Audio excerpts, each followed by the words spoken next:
Good morning. First time I've been in here. I guess that's why they call it the Blue Room still, because of the change. Good morning and welcome. When I became the Senate President over 6 years ago, my top priority was ending the political rancor that existed and that kind of paralyzed the state. And after years of stalemates and political fights, I was committed to changing the tone in Springfield. You may recall it was a goal of mine that I wanted to work with Republican leader Christine Radogno, who got elected the same day that I did. And she and I were in these leadership posts in large part because of our personal commitment to working together. And there's been disagreements, but we've really tackled a lot of huge issues, and up until this session, we'd almost always done it together. We passed the Capitol bill, McCormick Place reforms, education reforms, marriage equality was a bipartisan bill, immigrant driver's licenses, huge Medicaid reform, and of course a major workers' comp reform bill. And nothing was more important to me than trying to work in a cooperative manner.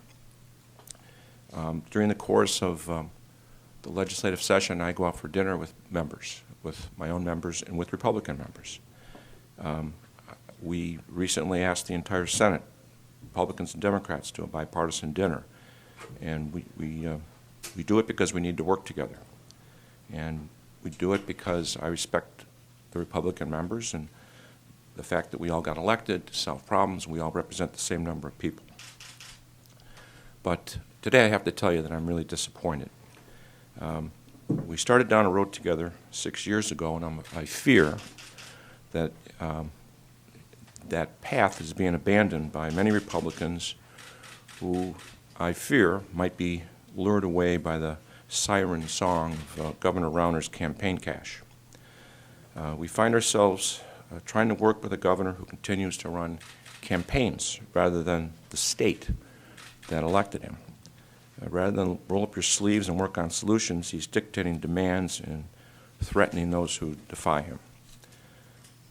A few days ago, I attended an end-of-session leaders meeting, and when I emerged from that meeting, I restated my commitment to work with the governor on compromises that will move the state forward, because I am committed to compromise. That's what we do down here.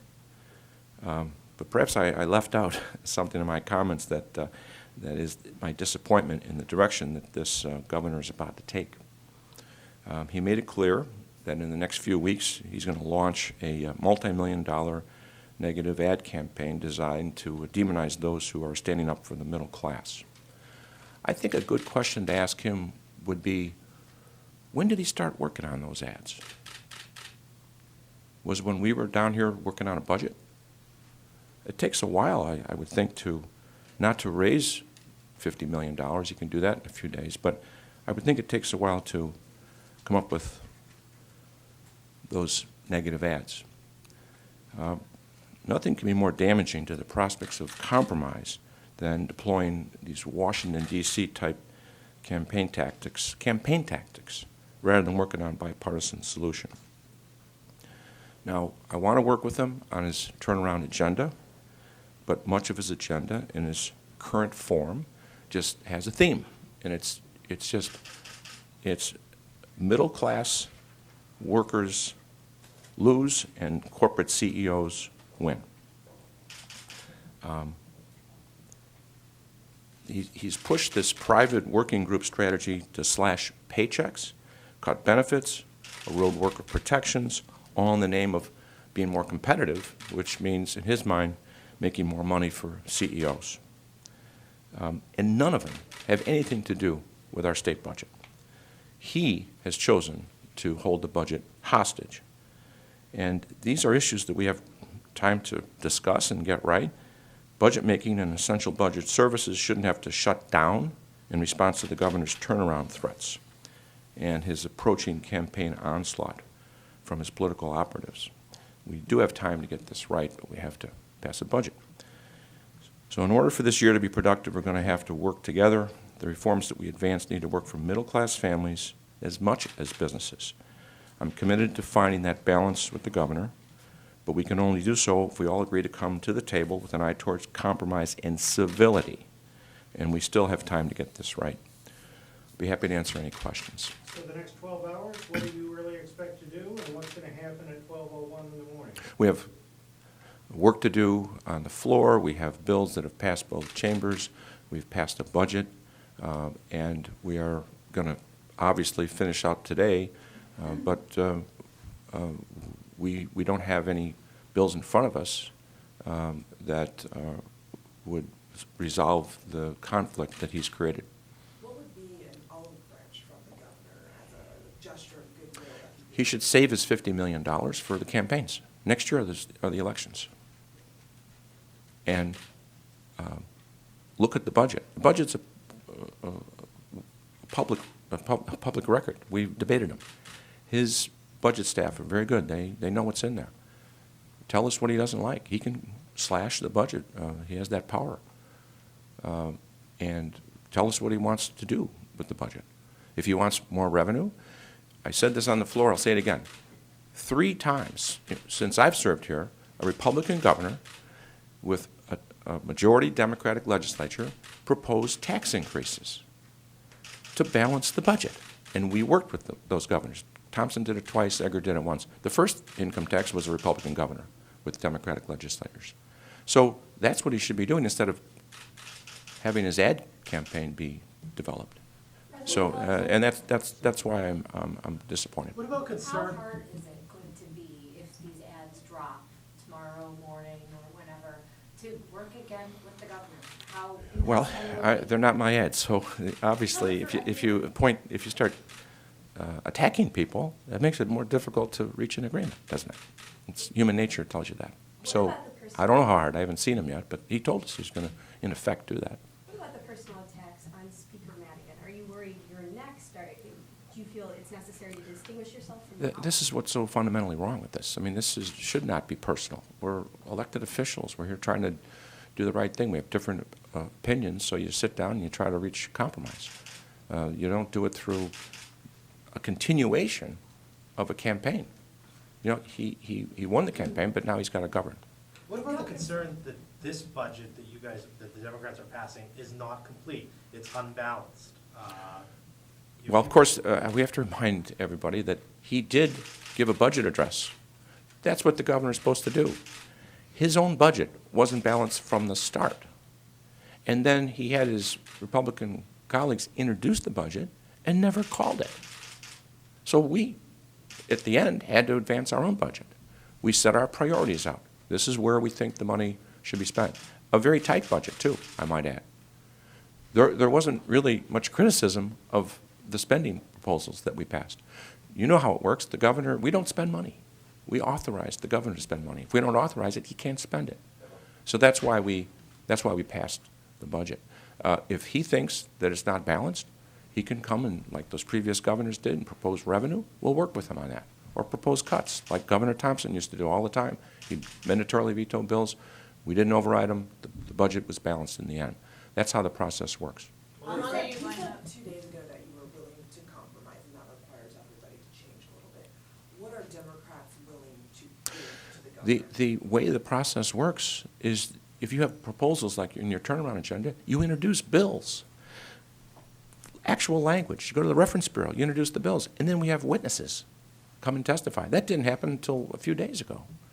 We could have done that right from the start, and then we could have exposed the weaknesses of his arguments from my point of view. There could have been cross-examination of the witnesses, and then if there was something that could be reached as a compromise, we'd put it together, and we'd be voting on it today. He didn't do it that way. It was his process. He's the one that asked for these turnaround agenda items. He apparently was unaware of the fact that we've done many of these things already. We had a major workers' comp reform package, for example, a few years ago. Maybe he wasn't aware of that. We had a major Medicaid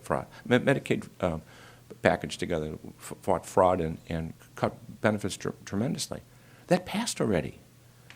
He comes in with his budget and says, "Oh, I'm going to pick a number out of my hat. I'm going to say, we're going to cut another $1.5 billion.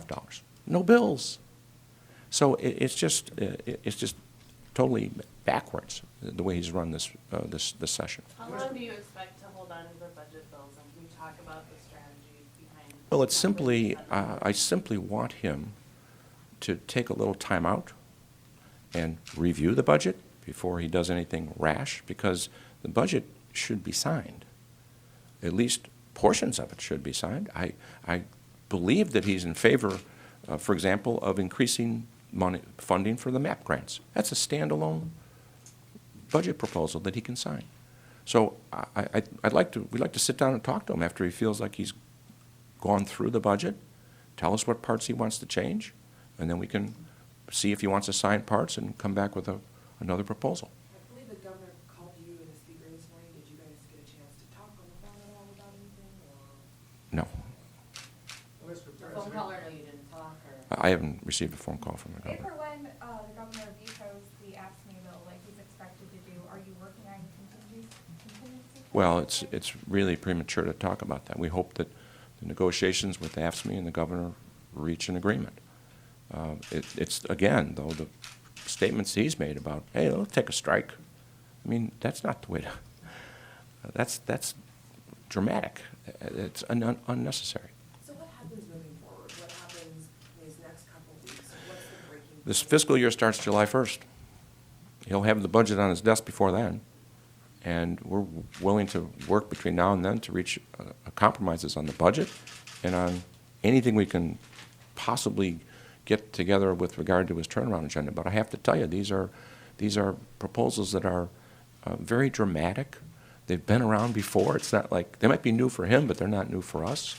They're aimed at hurting the middle class, which is kind of a major presidential topic these days when the presidential campaigns are starting. And they're not just simple things that you can just take a supermajority of Democrats and just say, oh, here, vote for our bills, or we're not going to have a budget for the state of Illinois. What are you telling members, or what's going to be your counter strategy, assuming that the governor does want to do that? Well, we'll have to wait. I first would ask them not to not do it. And we'll see. I haven't seen them, but they're not helpful in bringing about compromise, that's for sure. You've criticized the ads. Didn't Speaker Michael Madigan send mailers himself after the property tax freeze debate a few weeks ago? I mean, aren't you criticizing Republicans for something Democrats have done this month? I don't think the Speaker's planning on spending $50 million on personal attack ads. I hope he's not.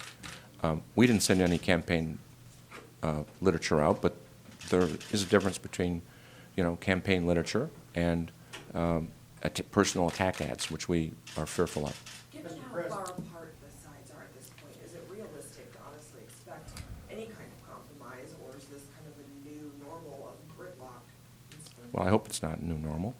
That's why I'm here. I'm trying to point out how we've worked together with Republicans for the last 6.5 years. And we know that they haven't voted for budgets in the past, but that was understood. We were the supermajority. We had a governor who was going to sign them. But it's this governor who's causing this friction. And that's why we're urging him to sit down and talk and be reasonable. What do you think of his just basic premise that 12 years of Democratic leadership has been bad for Illinois, and the state's not in a good place, Yeah. and Yeah. change is demanded by his election? Yeah, I think he takes, I think he won an election in a kind of a bad year for Democrats. I think he thinks that he got this mandate that he didn't receive. These issues that we are talking about weren't discussed during the campaign. Let's face it, we were talking about how many houses he owned, or whether there was a scandal with the appropriation of some money by Governor Quinn. I mean, we didn't talk about the collateral source rule. We didn't talk about workers' comp reform. And now that people are looking at it saying, well, wait a minute, those are not good ideas. and so why should we do that? And so that's where he is the one that has to learn. And he seems to be, instead of, just think about this, instead of being here and working with us on a budget, he's working on, sitting down with his ad writers, working on negative ads in a campaign style, as if there's another election coming up in a few months. So it's just very, very disappointing. The Republicans have made it clear what they're for, what they would like to see. Democrats have made it clear what they would like to see. You're passing your own budget bill, but there's no Republican support. If you had passed something with some compromises, wouldn't that have been better than to pass? Are you talking about the budget? The budget bill. You don't think the budget has things in there that are compromises that are aimed at support No, not for the according to governor of the Republicans? The Republicans would No, say- they didn't say that. They're just voting no because they're going to vote no on every budget. They're not going to criticize the fact that we increased funding for education. They didn't get up and criticize that. All of their school districts are getting more money. How much money do we put in there for group health insurance? The exact dollar amount that the governor told us about. The budget is, I'm telling you, that budget that we passed is going to be very close to the budget that we're going to end up with. We didn't cut money from local government distributed funds. We asked the Republicans, do you want to vote on those cuts? They didn't want to. So that criticism of the budget is not warranted at all. It's not accurate what you just said. They have no problem with the budget. They just voted no. Mr. President, one thing that we can't argue is that some of the problems go back a long time, the pension underfunding decades and some of the dysfunction around here. How much of that is maybe the fault of folks like yourself and the Speaker? How much do you wear the jacket for some of these long-term problems? Well, look, I've been here a long time. The Speaker's been here a long time. We stand for election. We get elected by our members. We try to work together to bring about compromises. I have the President and the Speaker have a lot of power. I've been here, this is my 7th budget. I noted earlier the things that we accomplished working together. They don't, in your business, they don't seem to rise to the first line of the stories. There's some major newspapers that don't even have correspondence here anymore. So I think we're in an era where we have to kind of tout our own accomplishments, and if we don't have $50 million, we lose out. And instead, we're having somebody spending $50 million apparently on negative ads that are on nuanced topics. And so that's just the reality we live in now. You know, there are times when we talk to the governor that we might get the impression that we're not getting a straight answer. And one example would be when somebody asks... Do you get that impression when you're talking to me? Well, I really want to know. I feel like I'm being direct and honest. Do you feel that way? Do you feel differently when you talk to the governor than when you talk to me? Is that what you're saying? If that's the question for me, I would say most of the time, yes. However... Well, tell me the times that you think I'm not telling the truth. Well, the question I have for you is, and the example I was going to give was the other day, back in the backyard, the governor was asked about Beth Purvis's salary, and he spoke for a couple of minutes and didn't say anything about the question. He answered it and answered the question. When you were the governor and behind closed doors and all, do you get the feeling that I just described? We don't really talk about matters in great detail. There's still the same type of slogans that you get when you are campaigning. And so I'm not going to say he's lied. It's just that there's no specifics. And, of course, he didn't tell us he was planning these campaign ads in the last few months instead of working on a budget. So I think I got to go work on the budget. So Any meetings with the governor or anything planned for today? I'd be happy to meet with him if he wants to call me. I'll go check my emails and He I'll check my hasn't voicemails. since Friday. Well, I actually, quite frankly, haven't checked them. So if he wants to meet, I'll be happy to. But today's the last day before we need a change in the number of votes needed to pass a bill. It's unlikely we can get anything done. Thank you.